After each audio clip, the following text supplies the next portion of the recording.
Hey guys, we're going to be reading chapter 19 out of George Washington Sucks. I've got to open my eyes. I've got to, Matt was thinking frantically as he tried to find the courage to face the enemy. He had only been standing like that for an instant when he heard Katie call his name.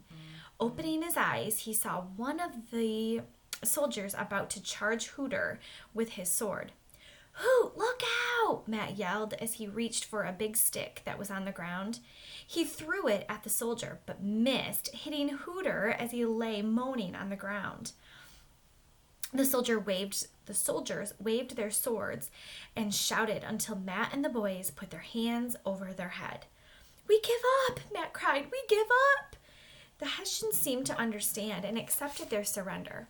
"Sorry, Hoot," Matt whispered, as Hooter stood standing beside him, holding his hand over the cut on his head. The soldiers motioned for everyone to form a line, but Katie ran to Matt and wouldn't let go of his leg. One of the soldiers, a man with bright red hair and a mustache, yelled something in German at her, but she wouldn't leave Matt's side. The soldier lifted his sword and growled. Katie began to sob, but didn't budge. The soldier took a step toward them. Suddenly, one of the other soldiers reached out and grabbed his comrade's arm. He spoke in a low, calm voice.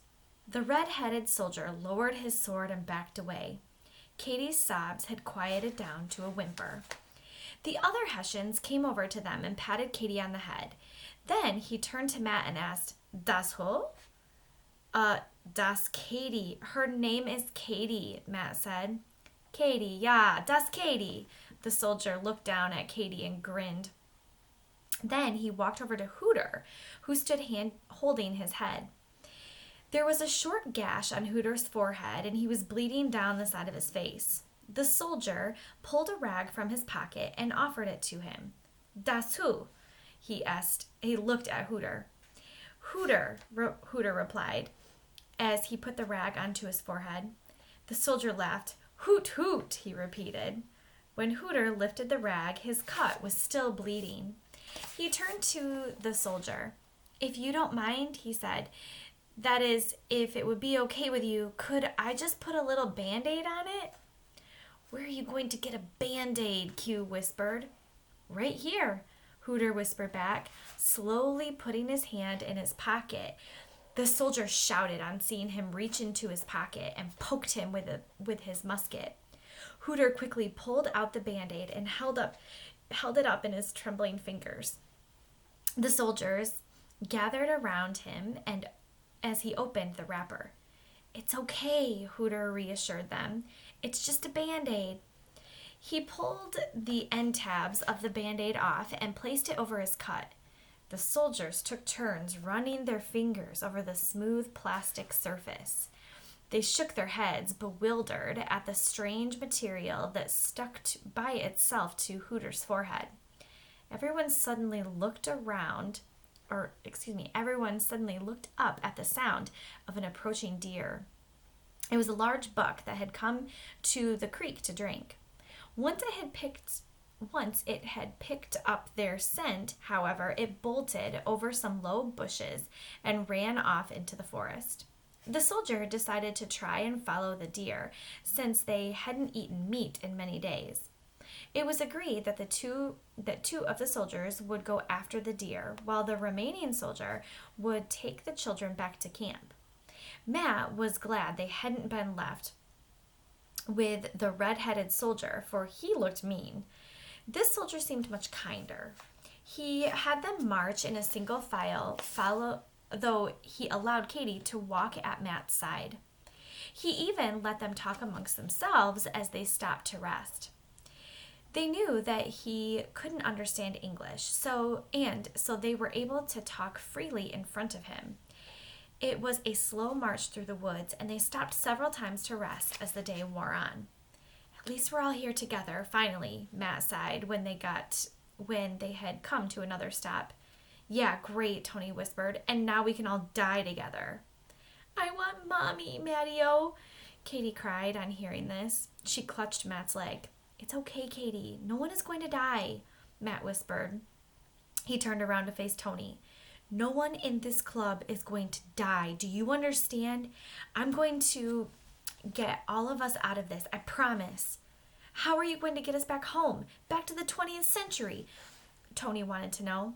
The rowboat, Q said. If we find the rowboat, maybe we can get back home. Maybe? Matt asked, turning to Q. I'm afraid it's only a maybe, Q told him. Adam Hibbs and his grandfather had traveled through many different time periods in the old rowboat before he found this one. Wow, Matt whispered. Well, I guess it seemed like such a fantastic story that no one but his grandson believed in, Q added. But did Adam Hibbs ever try to get back to his own time? Matt wanted to know. No, he decided to stay in this one, Q replied. Why? Tony asked. From what Adam said, the young Adam, that is, his grandfather was very pretty. His grandmother was very pretty. He said that his grandfather took one look at her and decided that the 1700s would be as good a time as any to call home. Oh, yuck, Tony said, making a face. After he decided to stay in this time, Q continued, he hid the boat, but someone else must have found it because it disappeared and he never saw it again. He told his grandson the whole story, and the young Adam had been looking out for the old boat ever since he was a boy. But Q, did he tell you how his grandfather knew where the boat would take him? Did he have any control over what time he could travel to? Matt asked. Q shook his head. He was getting to that, but his voice got so low I just couldn't make out the words. Something about the mind. It was the last thing that he was trying to tell me before he closed his eyes and, stopped talking. Q looked away. Oh, great, Matt moaned. Now we just have to find the rowboat and take our chances. What do you mean, take our chances? Hooter wanted to know. He means maybe we'll get back to our time and maybe we won't, Tony told him. And if we don't, there's no telling where we'll end up, Q said. I want to go home, Katie cried. I want Mommy. Shh, Katie, don't worry, Matt said, bending down to hug her. I'm here with you, and we'll find a way back home to Mom and Dad. Really, we will. He looked up to see the worried faces of Tony, Hooter, and Q. We'll do it. We will. He tried to assure them, but first we have to get ourselves away from these Hessians and get back to the American army, he whispered. Where are they? Hooter wanted to know. All I see is trees and more trees. And even if we did know where the rebels were, how are we supposed to get to them? He hasn't let go of that musket since we started, Hooter said, nodding to the Hessian. As he looked over at the soldier, Matt tried to guess his age. If you took away the mustache, he thought to himself, he wouldn't look much older than Israel. Matt couldn't get the young soldier out of his mind. Why do you suppose the Hessians came all the way over here from Germany to fight in a war they didn't know anything about? He whispered to Q. Well, King George was running out of British troops to send over to America, so he paid the Germans to send some of their troops, Q told him. Do you think they're really as bloodthirsty as the rebels say? Matt asked. I don't know, Q answered. I suppose some are and some aren't. But by the way the looks of this one, I'd say they're a lot like any other soldier. They're just trained differently. I remember reading about it for our report. Actually, many of their soldiers were young boys who lived on farms and needed the money or wanted to become somebody special. Like a Marine? Hooter asked. I guess you could say they were like Marines, Q nodded. I wouldn't mind being a Marine and protecting my country, Hooter said, as long as I wouldn't have to hurt anybody. I don't think it works like that, Matt smiled, but he knew what Hooter meant. Suddenly, the soldier sighed loudly and pulled up his pant leg just above his boot line. He had walked through some thorny bushes and his leg was beginning to bleed. Hooter reached into his pocket and pulled out the biggest Band-Aid he had. He always carried Band-Aids in case he met someone who needed one. And he always carried 3 different sizes. Excuse me, sir, he said loudly. Would you like a Band-Aid? He waved it in the air in front of the soldier. Band-Aid? Band-Aid? He said. He waited to see the soldier's response, and when the Hessian beckoned him forward, Hooter stood up. He went to the soldier and opened the Band-Aid and carefully placed it over the bloodiest part of the wound. The leg was pretty badly scratched, but the Band-Aid was able to stop the severest bleeding. The soldier stared at the Band-Aid for a long time, and he pulled at the edges, feeling the sticky underside. Then he looked at Hooter. Band-Aid. Hoot, hoot. He smiled at Hooter and then tapped himself on the chest. Ich bin Gustav. Gustav, that's great, Hooter grinned. Hi, Gustav. Nice to meet you. Yeah, hoot. The soldier grinned back. Then he stood up and had them form into a line again. Hooter, we aren't at a tea party, Matt said sternly as they began to make their way back through the woods. We're not supposed to be making friends with them. That's the enemy. He nodded warily back at the soldier. They continued to march in silence until the sounds of rushing water filled their ears. As they came into a clearing, they found themselves suddenly standing on the banks of the Delaware. It's the river, Matt whispered. This is probably our best chance to meet up with the army. He turned around to look at Gustav. The soldier had a confused look on his face, as if he were lost. He pointed his musket down to the shoreline and mumbled something in German. The weary prisoners trudged on down to the shore and walked along the water's edge. They had only walked a few yards when they came upon a fat beaver building a dam. The beaver was off to the left side of the shore and was so intent on his work that he took no notice of the group. Even Gustav seemed to be interested as they all stopped to observe the animal. Katie stood beside Matt, but her attention was diverted to a family of wild ducks that were floating on the river. She took a few steps in their direction. As everyone was preoccupied with watching the beaver, they failed to see Katie moving closer to the river's edge.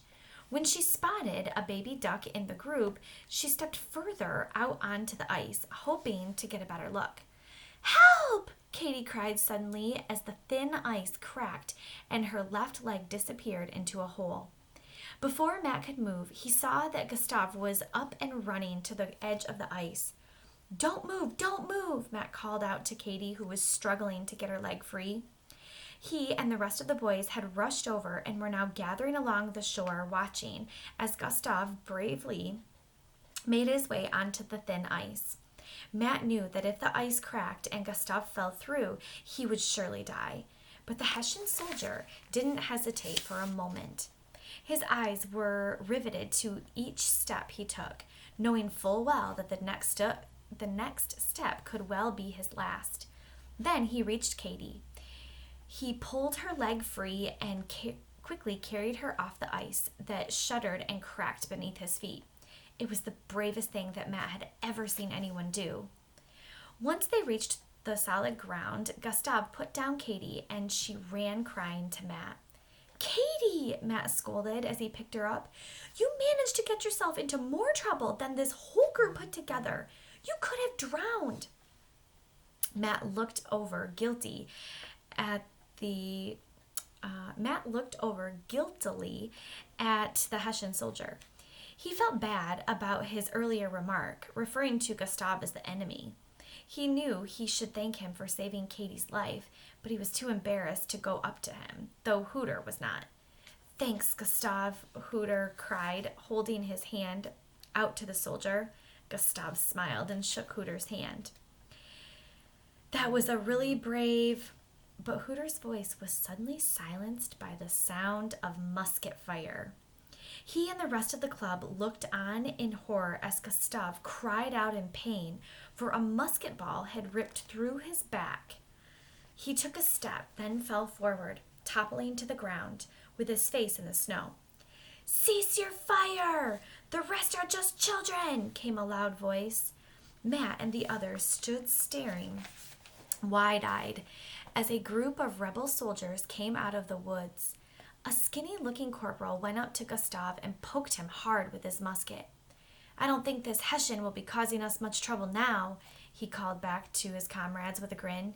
"You see, boys," he continued, "here is one Hessian you can trust." And that is the end of the chapter.